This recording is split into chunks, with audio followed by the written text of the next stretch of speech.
Welcome back. One of the important things when you're cutting is to make sure you have the proper cutting board.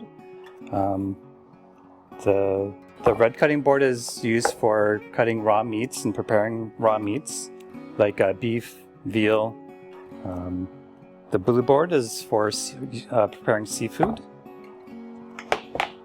The green board is for when you're cutting vegetables and fruits. The yellow board is when you're preparing things like turkey and poultry, chicken, poultry, anything.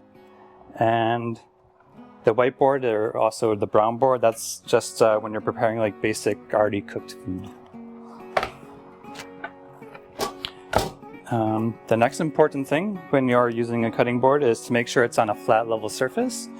You want to make sure that the cutting board isn't going to slide around on you. Most cutting boards have like this little rubber thing on here, especially the cutting boards in here and the food labs. They have the rubber pieces here. Sometimes they get a little worn, so you just want to make sure that you're checking that they're not going to move. If they do move, an easy fix is to like wet a piece of paper towel or a cloth towel, and you put that underneath there, and if you wring out the excess water anyway, like it'll keep the board from sliding around. I'm going to go over a few safety tips as far as cutting and handling a knife. When you're moving around in the kitchen with a knife is to make sure you keep it down by your side. You're not holding it out like this. You're not waving it around in the air like that. That's a big no-no. And when you're walking around behind somebody or around people with a knife in your hand, make sure that you let them know. That way you can avoid injuries. Again, like from my previous video, a knighted chef knife is like your most basic tool in the kitchen. That's going to do most of the work that you want to do. But again, a paring knife or utility knife comes in very handy. But I find like the 8-inch chef knife is like the perfect tool for any job.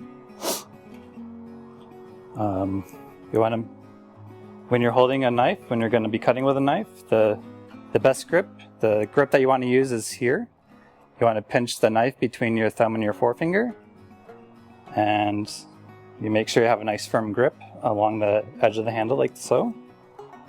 And for safety reasons, especially when you're first starting out, when you're cutting vegetable, you want to make sure that you're not taking the knife off the board, like you're not chopping vegetables, because what can happen is, like, if you're not paying attention, you could easily cut your finger. So that's very important, especially when you're first starting out.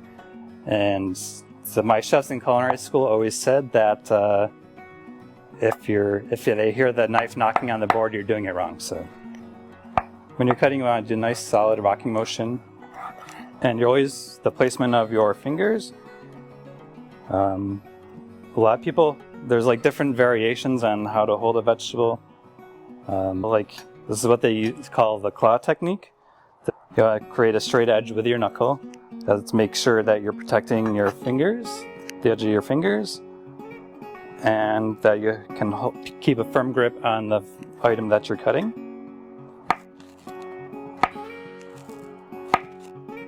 Like so.